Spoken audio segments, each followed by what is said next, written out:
So today we're going to visit historic Woodland Cemetery in Monroe, Michigan, and I think kind of by accident we're also going to be visiting Trinity Lutheran Cemetery. Now it's really weird. These two cemeteries are actually right next to each other and there is no dividing line between the two. And I thought I was in Woodland Cemetery when I did my first gravesite, and apparently when I looked it up online I was actually in Trinity. So Woodland Cemetery is one of the oldest cemeteries not only in Monroe County, Michigan, but one of the oldest cemeteries in the state of Michigan itself. It's also one of the first cemeteries in the state that allowed the burying of Black Americans. Here are some of Monroe's pioneers, distinguished citizens, and politicians and veterans from every U.S. military conflict from the Revolutionary War to Vietnam. But none are as famous as some of those you will find buried in the Custer family plot. Here you will find Boston Custer, General George Armstrong Custer's younger brother, and Audie Reed, his nephew, who were both killed at the Battle of Little Bighorn. The Custer family gravesite is located not too far from the entrance. Take the first road at the top of the hill all the way back down to the bottom of the hill. Make a left here and the plot will be about 30 yards down on your left, just a little bit off the road. And while this is the Custer family plot, General George Armstrong Custer is not buried here. 40 grave sites that are here were purchased about 2 years after the general died. General Armstrong is buried at West Point Military Academy in New York.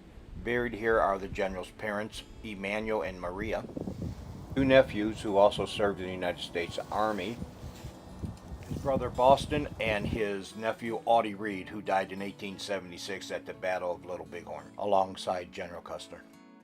My first gravesite to visit today is that of Civil War Congressional Medal of Honor winner Private Peter Sipe, who is buried in Trinity Cemetery. Even though Mr. Sipe was from Michigan, he served as a private with Company B in 47th Ohio Infantry. According to family history, he had originally enlisted in a Michigan unit, but his mother went to the Army leadership and took him out since he was still officially a minor. But Mr. Sipe was not to be deterred from embarking on his military career and enlisted as a private with the Ohio unit in Adrian, Michigan on June 15, 1861 at 19 years old. I could find no information on how old he was the first time he tried to enlist. His company saw service in Virginia and West Virginia before being sent to Mississippi to be part of the attack on Vicksburg, Mississippi. During the Battle of Vicksburg, Peter Sipe was part of a group of soldiers who volunteered to guard a shipment of goods that the Union attempted to run past the Confederate blockade. This attempt was made on the night of May 3, 1863, and the Union forces were both shot at and shelled by the rebel forces. One of the shells made a direct hit on the steamship that was transporting the goods, and the ship disappeared in a hail of fire and steam. Family history says that Peter had an opportunity to make it back to the Louisiana side of the river, but gave up his spot on a plank of wood, which was a remnant of the steamship, to other soldiers. So family history at this point states that when he did make it back to shore, he was taken prisoner of war by the Confederates. Now I searched the prisoner of war records. I don't doubt the family history, but I could not find anything stating that he was a prisoner of war and being held by the Confederates.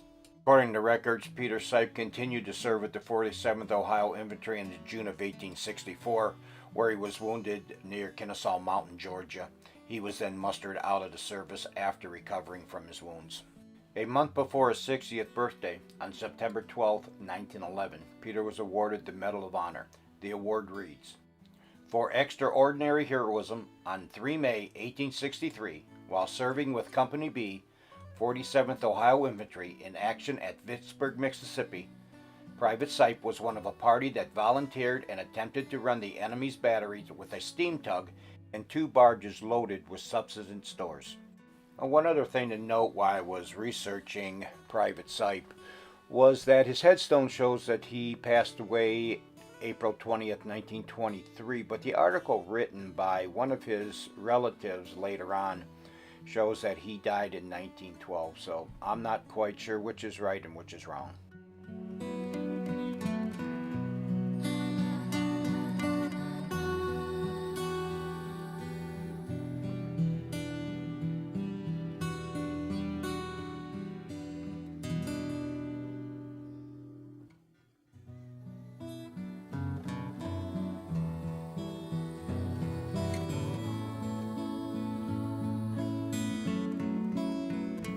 The next gravesite I visited is actually two, father and son, who are buried next to each other.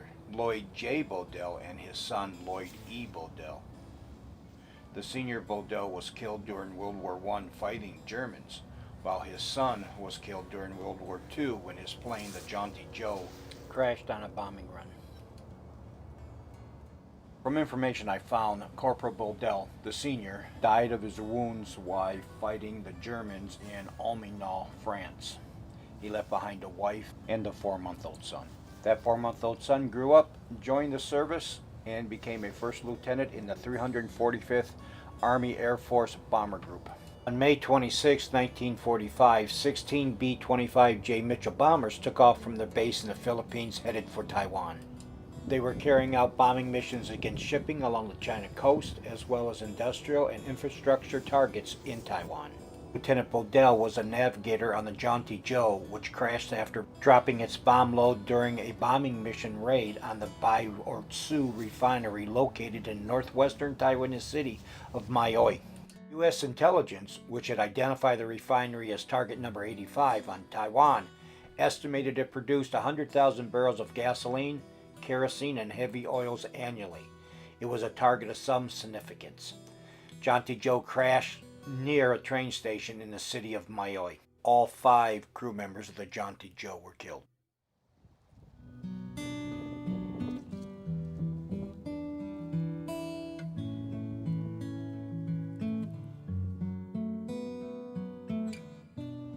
My next visit is to the gravesite of Corporal Edward F. Overmeyer, who is the great-grandson of Revolutionary War Captain John George Overmeyer. Edward Overmeyer enlisted in the Union Army in Fremont, Ohio on May 2, 1864, and was discharged on September 4, 1864 due to ill health. He remained in ill health the rest of his life.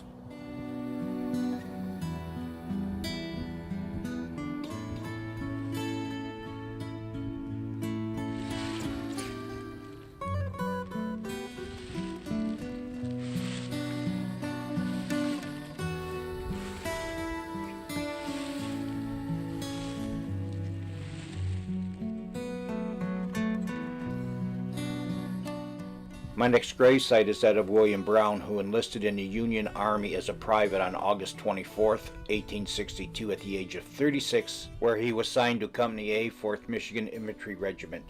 He received a disability discharge from the Army on December 31, 1862 at Falmouth, Virginia for chronic rheumatism. He was a member of the Monroe Michigan Grand Army of the Republic Post. Brown was a farmer who could not read or write, and he passed away at a little over 86 years old. Frazee Winans served in the U.S. Army and fought in the Mexican War and the Civil War. His headstone states he served with the 7th Michigan Infantry, obtaining the rank of colonel. After returning to the Monroe, Michigan area, he was sheriff in 1848, and then in 1854 he was appointed to Postmaster General. In 1856 he was elected alderman of the 2nd Ward. Jeremiah Lawrence served in the Revolutionary War. After the war, he settled in Monroe County, Michigan. And when Monroe Township was being formed, he ran for several offices and eventually winning a seat as a township assessor in 1827. Stephen Downing served in the Continental Army from 1776 until 1778. Enlisting at Canterbury, Connecticut in 1776 for 6 months and 1777 at New London for 6 months and 1778 for 9 months under Captain Joseph Durkee. According to military records at the U.S. Department of Interior, he is listed as a private. After his discharge from the Army, he served as a privateer in 1779 and in 1780 on 2 ships.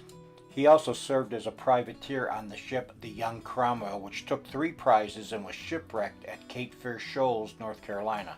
He returned home by land, enlisting for 6 months in 1780 aboard the privateer Marquis Lafayette. He also served in the War of 1812 with 2 of his sons. My last stop for the day is the gravesite of Philip S. Gibson. Mr. Gibson was shot and killed by his ex-girlfriend's mother. Court records indicate at her trial that Mr. Gibson and his ex-girlfriend's family had a turbulent relationship. A friend of Mr. Gibson, who was with him all day, testified that on the day of the incident, Mr. Gibson's ex-girlfriend's mother called both him and Mr. Gibson, requesting that They come by the house to pick up his clothing. According to court records, one of the mother's friends also called Mr. Gibson on the mother's behalf and requested that he come by the mother's house to pick up his clothes. Mr. Gibson, driven by the same friend he had been with all day, arrived at his ex-girlfriend's mother's house at around 9:08 p.m. Mr. Gibson was seated in the passenger side of the pickup truck. According to the driver, when they pulled up, he left the truck running because he expected to be there only for a short time. The mother came down the stairs carrying clothes on top of both of her hands. The driver states he did not see a weapon.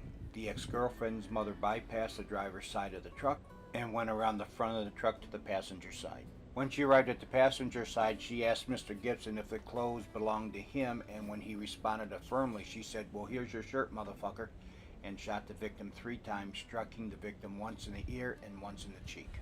The driver states he saw the mother holding the gun after the first shot, following which he stated he ducked down and floored the truck, and at the end of the block, he called 911. The driver testified the victim did not do anything to provoke the mother and that he did not have a weapon. News reports in the Toledo Blade at the time of his murder states that Mr. Gibson had 19 arrests on his police record, some of those being for domestic violence.